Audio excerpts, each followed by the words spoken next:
Hi viewers, అందరికీ నమస్కారం. Welcome to Sravya's recipes. ఇవాళ మన రెసిపీ చింతపండు పులిహార.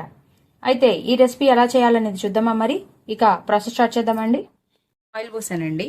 ఇప్పుడు కొంచెం నెయ్యి వేసుకుంటున్నాను. కొంచెం చాలండి, కావాలంటే లాస్ట్లో మళ్ళీ వేసుకోవచ్చు ఆ నెయ్యి. ఇప్పుడు ఆయిల్ వేడెక్కగానే ఈలోగా మనం చింతపండు పులుసు రెడీ చేసుకుందామండి. నేను ఒక నిమ్మకాయ సైజ్ అంతా చింతపండు తీసుకొని ఇట్లా పులుసు చేసుకున్నానండి. చిక్కగా తీసుకున్నాను. వాటర్ కలుపుకొని చేసుకొని నానబెట్టుకుంటే చిక్కదనం వస్తుందండి. ఇలా పులుసు తీసుకొని ఉంచుకున్నానండి. ఇప్పుడు మనకి ఆయిల్ వేడెక్కిందిగా చూద్దాం. ఇప్పుడు ఒక స్పూన్ తాలింపు గింజలు, పచ్చిపప్పు, శనక్కాయ గుళ్ళు వేసానండి. అవి గోల్డ్ షేడ్ వచ్చేదాకా వేయించుకుందామండి. కొంచెం కరివేపాకు వేసుకుందామండి. మంచిగా ఒకసారి కలిపిస్తున్నాం.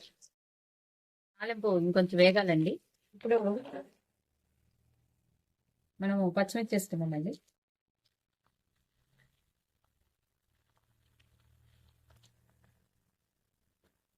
కొంచెం ఇంగువ మంచిగా ఒకసారి కలుసుకోండి. ఇప్పుడు 2 ఎండుమిర్చి తినేదాన్ని బట్టి వేసుకోండి. నేను కొంచెం ఒక ఇద్దరికి వచ్చే రైస్ లోనే నేను కలుపుతున్నానండి, అందుకని నేను కొంచెమే వేస్తున్నాను. ఇప్పుడు మనము తీసుకున్న చింతపండు పులుసు ఉంది కదా, ఆ పులుసు పోసుకుందాం. మనము రెడీ చేసుకున్న చింతపండు పులుసు ఉంది కదా, అది పోసుకుందామండి. దాంతో పాటు ఉడకాలండి. సన్నమంట పెట్టుకోండి.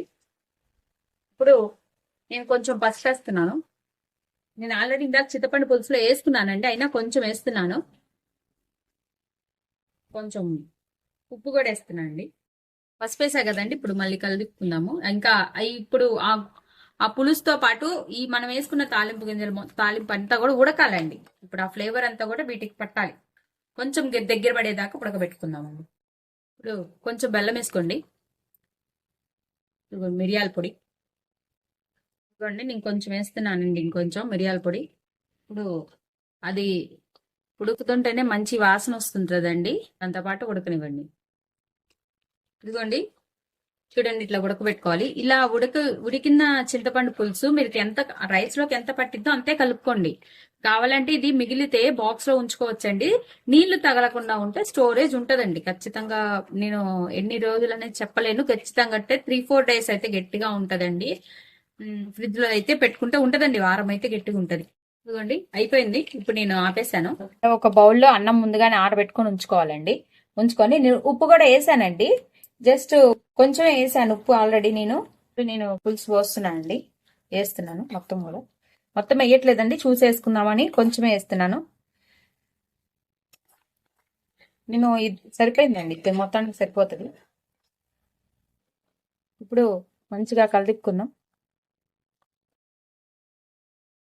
చేత కలుపుకుందామండి, కంఫర్ట్ ఉంటుంది. నేనైతే జీడిపప్పు వేయించలేదండి. కావాలంటే మీరు జీడిపప్పు కూడా వేసుకోవచ్చు, జీడిపప్పు వేసుకోవచ్చు. నేను జీడిపప్పు వేయించలేదు. లాస్ట్లో ఒక స్పూన్ నెయ్యి అట్లా వేసేసుకొని కొంచెం మిరియాలు వేద్దామండి. ఇట్లా మిరియాలు తినే వాళ్ళు ఉంటే తినచ్చండి, బాగుంటుంది. మిరియాలు వేసుకొని అమ్మవారికి ఎంతో ఇష్టమైన చింతపండు పులిహార రెడీ అయిపోయింది. ఈ వీడియో కనుక మీకు నచ్చినట్టయితే ప్లీజ్ లైక్ చేసి, షేర్ చేసి, సబ్స్క్రైబ్ చేసుకోండి. Thank you for watching Sravya's recipes.